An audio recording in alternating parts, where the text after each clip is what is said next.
واحد نتيجه غزاله، واحد الراحه شحال على دقه بطله احسن وافضل مقشر اللي كنحماق عليه ونعطيه لكم بوجهي احمر. كبيدات كدايرين؟ لاباس عليكم؟ كدايرين مع الصحه؟ ان شاء الله عمركم كامله يكونوا على خير وبخير. مرحبا بكم معايا في فيديو جديد. غدوزوا ليا هاد الغبره اختي عافاكي. اليوم ان شاء الله غنشارك معكم وصفه من اروع ما يكون. البنات اللي عندهم سواد ديال البشره، تصبغات، وعندهم حتى التجاعيد وترهل في الوجيه ديالهم، عندهم مناطق في الجسم ديالهم ما موحدش اللون ديالها، هاد الوصفه البنات هي اللي كيقولوا عليها دقه بطله. شي حاجه غتشكروني عليها وغزاله بزاف. اهم حاجه بمكونات اللي هي طبيعيه.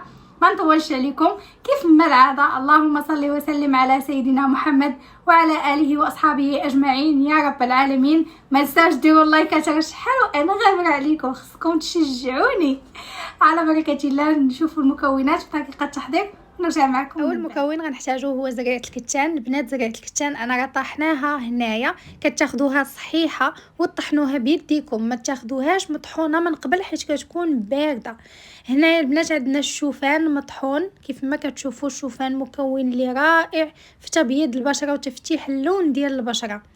وهنا عندنا البنات الودعه، معروفه عند ناس زمان ومعروفه عند الصحراويات بالضبط، كتبيض لكم الوجيه ديالكم وغزاله للناس ديال الكلف. هادو هما المكونات. غادي ندوزو للطريقه ديال التحضير. غادي ناخذ زلافه، غادي نديرو فيها البنات معلقه كبيره تقريبا، هي 2 معالق صغارين من الشوفان كيف ما كتشوفوا البنات. الا بغيتوا تضاعفوا الكميه ممكن تضاعفوها. هنا غادي ندير تقريبا 1 معلقه كبيره كذلك من الودعه. البنات غادي نخلي لكم التصويره ديالها على جانب باش تعرفوها كيفاش دايره. وهنا زريعه الكتان غادي ناخذ منها حتى هي تقريبا 1-2 ديال المعالق. درت معلقه دابا وغادي نزيد معلقه في الاخر. كنخلطوا المكونات مزيان مع بعضياتهم حتى نجانسوهم. هاد المرحله مهمه بزاف باش ملي نقادوا الكريم يكونوا جميع المكونات متجانسين. هنا زدت المعلقه الثانيه وغادي نخلطهم مزيان كيف ما كتشوفوا. ومن بعد غادي نزيد عليهم دانون او يوغورت طبيعي بدون سكر، خاص بالوصفات. البنات ما ديروش اللي فيه السكر حيت مضر بزاف للبشره ديالكم. ضروري هاد النوع هذا اللي كيكون ما فيش سكريات. غادي نحتاج تقريبا نص ديالو اللي هي 3 معالق كبارين. وغادي نخلط المكونات مزيان مع بعضياتهم. البنات الا بغيتوا ديروا المكونات هكاك صحاحين وديروهم في قرعه ديال الزاج وتبقاو تستعملوهم كل مره. هذا هو الكريم ديالنا. ندوزو للطريق. وبعد ما حضرنا الوصفه البنات، هاد الوصفه راه من اروع ما يكون. البيوضه اختي والبلوقيه هي هاد الوصفه غزاله بزاف. مكوناتها كاملين واعرين في التبييض كيعطيو واحد النتائج رائعه. غندير معكم الوصفه اليديه وغندير معكم الوصفه حتى لوجهي وغتشوفوا النتائج بعينيكم. البنات الا كنتو ما دايرينش حمام بخاري، ما محيدين الشعر ديال الوجه ديالكم، اولا ما مديرينش تقشير للبشره ديالكم، حاولوا انكم ديروهم هما الاولين عاد باش ديروا الماسك باش يطلقكم على بشره اللي هي نقيه ويكونوا المسام ديال البشره ديالكم مفتوحه وهكا تستافدوا منها كثر وكثر. انا بديت اختي التطبيق، انا جايه زربانه زارب عليكم في هذا الفيديو. المهم كتطبقوا الوصفه على هذا الشكل كتكون بارده البنات، وما نقولش لكم على نتائج كتعطي كتغنيك على اي ماسك تشريه بالفلوس البنات. طبقوا الوصفه على هذا الشكل، كتحاولوا انكم تطبقوها الوجيه ديالكم كامل. ماشي مشكله البنات حتى الا درتوا لي سيرن ماشي مشكل. اللي عندها الهالات السوداء ممكن دير ليهم، انا حيت ما عنديش ما غنديرش. غنديروا هاد البلاصه هذه، هاد البلاصه ضروري كتكحل مع الدوفي، راكم عارفين كيف ما كتشوفوا. هذه راكم ولفتوني ما كنديرهاش كنخاف على الزيت ما يتوسخ ليا. لما طبقتها على وجهي هانتوما عرفتوا التكستور ديالها بعدا كيفاش دايره كريمي. هانتوما شوف بحال الكريم، غزاله بزاف تكستور ديال هاد الوصفه. شي حاجه اللي غزاله ممكن انكم ديروها في شي علبه هكايا. ديجا هذا راه غادي نديروه في شي بواطه كتسد مزيان ونحطوه في هكا واحد 5 ديال الدقائق. المهم بحال كديروا بيلينغ اولا كديروا تقشير للبشره ديالكم، ولكن البنات غير بشويه حاولوا انكم تركزوا على البلايص اللي عندكم فيهم السواد. مثلا الا كان عندكم الكلف ركزوا على هاد المناطق على شكل دائري هكا ولا الفوق ماشي للتحت هكا. البنات ما قلتش لكم شحال غتخليوه مده ديال ربع ساعه وغادي تغسلوه. البنات اللي عندهم بلاتي البنات اللي عندهم البشره ديالهم دهنيه خليوه حتى ينشف مزيان ويمتص لكم جميع الدهون اللي عندكم في البشره ديالكم.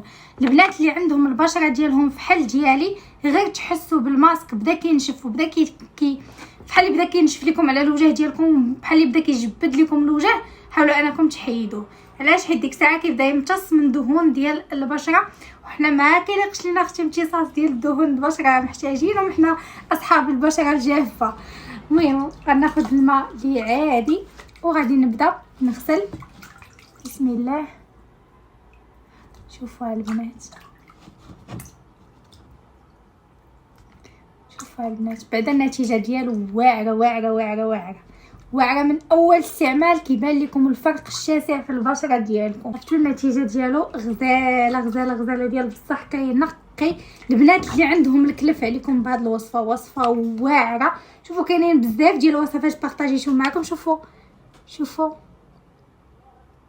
الاضاءه اللي كاينه في وجهي، شي حاجه اللي هي غزاله بزاف وجهي البنات. شوفوا ليا وبعد ما غسلت البشره ديالي عرفتوا ما يمكنش البنات واحد النتيجه غزاله، واحد الراحه شحال غزاله، عرفتوا واحد الترطيب شحال غزال، فن شحال هادي ما درتش الوصفات ولكن عرفتوا راه عطات واحد النتيجه غزاله.